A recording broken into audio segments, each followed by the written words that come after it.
तो मैं कहता था normal report is a checklist for your doing ultrasound. उसके बाद फिर हमने नेक्स्ट जो है ना हमने देखा कि नो कैल्शिफिकेशन सीन, लिवर में भी कैल्शियम के डिपॉजिट्स होते हैं, यानी स्टोन होता है। और क्यों होता है स्टोन लिवर के अंदर?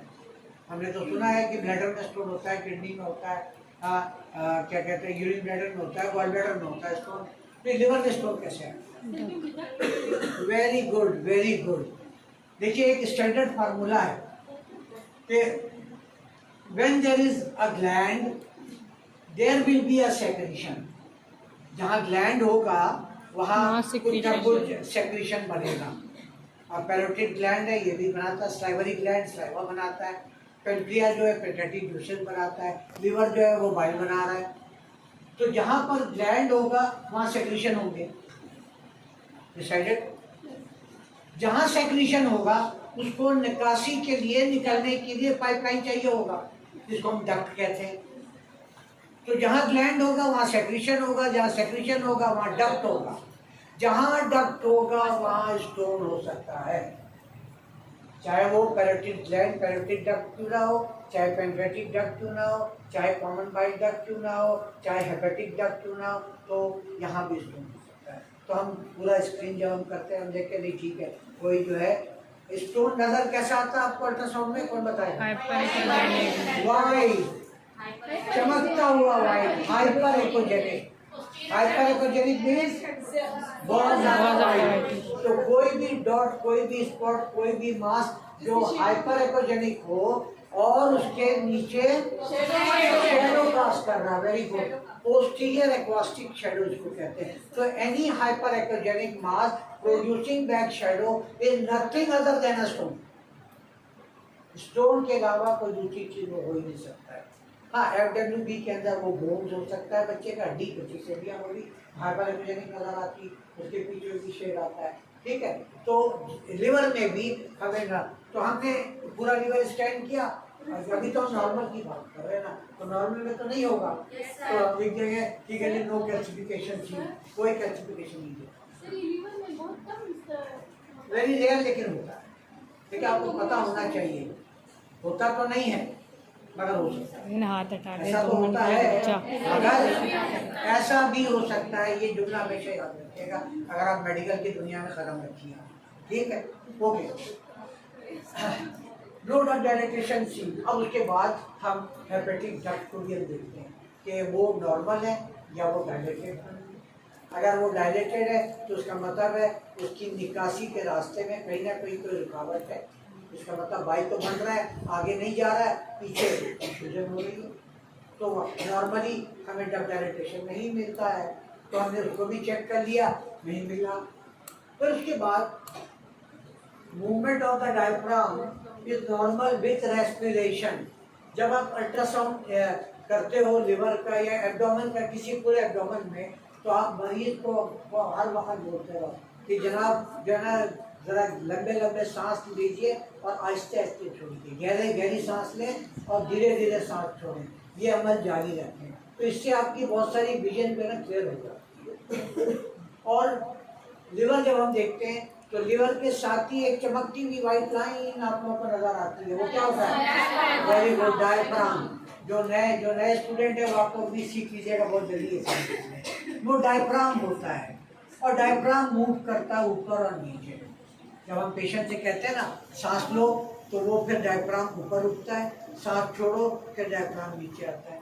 तो ये जो है इसको वल्सलवा मूवमेंट भी कहा जाता है। तो डायफ्राम की मूवमेंट को भी हम अल्ट्रासाउंड करते वक्त चेक करते हैं। अगर ये मूवमेंट नॉर्मल है, ठीक है जी, तो मूवमेंट इज नॉर्मल। लेकिन अगर ये मूवमेंट रिस्ट्रिक्टेड है, मुझे अंदाजा है कि जो है ना देखिए डायफ्राम इतना उठता है फिर इतना नीचे आता है, फिर इतना उठता है फिर इतना नीचे आता है। लेकिन एक पेशेंट में हम देख रहे हैं कि भाई वो नीचे आने के बाद थोड़ा सा ऊपर उठ रहा है, उतना ऊपर उठ ही नहीं रहा है। तो that means the movement of the diaphragm is restricted.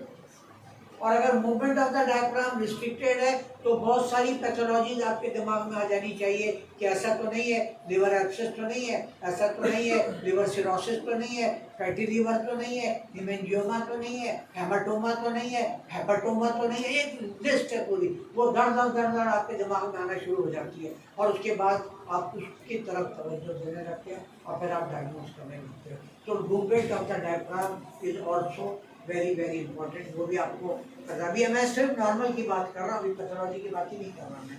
उसके बाद no free fluid seen around the liver, जिगर के अतराफ में नॉर्मली कोई फ्लूइड नहीं आता नजर आता है हमें।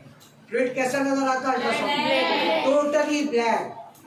आप स्कैन कर रहे हो, अगर कोई चीज आपको बिल्कुल काली नजर आ रही ब्लैक की शर्ट की तरह, तो that is liquid means black means fluid. अब वो फ्लूइड जो है ना एसिटिक फ्लूइड भी हो सकता है, वो फ्लूइड जो है एमनियोटिक फ्लूइड भी हो सकता है, वो फ्लूइड यूरिन भी हो सकता है, वो फ्लूइड बाइल भी हो सकता है, वो फ्लूइड जो है पेरिकार्डियल इफ्यूजन भी हो सकता है, वो फ्लूइड जो है प्लूरल इफ्यूजन भी हो सकता है। तो anything which we see totally black in ultrasound, it is nothing other than a fluid.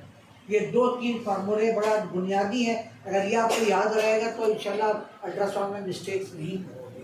तो हम इसको भी देखते हैं कि कोई फ्लूइड अराउंड तो नहीं है, और अगर हमें फ्लूइड अराउंड है तो हमें 2 चीज़ को देखना पड़ता है कि ये फ्लूइड जो डायफ्राम वाइट नज़र आ रहा है तो डायफ्राम के नीचे है फ्लूइड या डायफ्राम से ऊपर है फ्लूइड, स्क्रीन के एतबार से।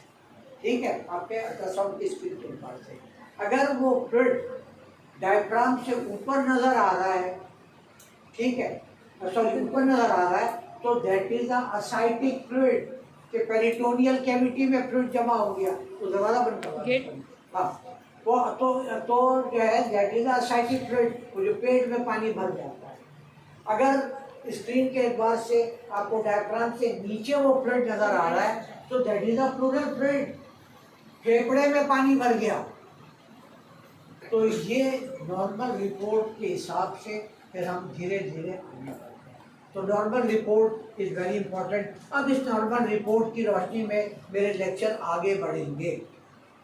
अब इस नॉर्मल रिपोर्ट का every point will be one of my lecture, जो भी अब आगे आने वाला है। ठीक है, तो नेक्स्ट स्लाइड प्लीज। सबसे पहला हमारा क्या था? साइज था, साइज शेप पोजीशन था ना भाई, पहला पॉइंट। अब साइज को हम डिस्कस कर लेते हैं कि साइज ऑफ द लिवर कितना होना चाहिए, कैसा होना चाहिए। आप कैसे पता करोगे कि साइज जो है श्रिंक हो गया लिवर का, या साइज बढ़ गया, या साइज नॉर्मल है? तो इसका असेसमेंट तो करना पड़ेगा ना आपको।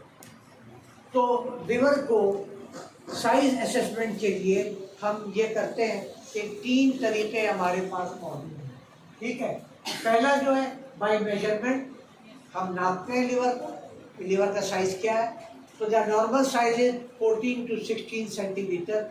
अगर 14 to 16 सेंटीमीटर तक अगर है तो that mean it is a normal liver. और अगर 16 से ज़्यादा साइज हो गया it is a large liver. और लार्ज लिवर को क्या बोलते हैं, कौन बताएगा? Very good, hepatomegaly. ठीक है, हेपेटोमेगैली। अब बहुत कॉमनली हमें मिलता है हेपेटोमेगैली, राइट। बहुत सारी कंडीशंस हैं जिसमें कि हमें हेपेटोमेगैली मिलता है।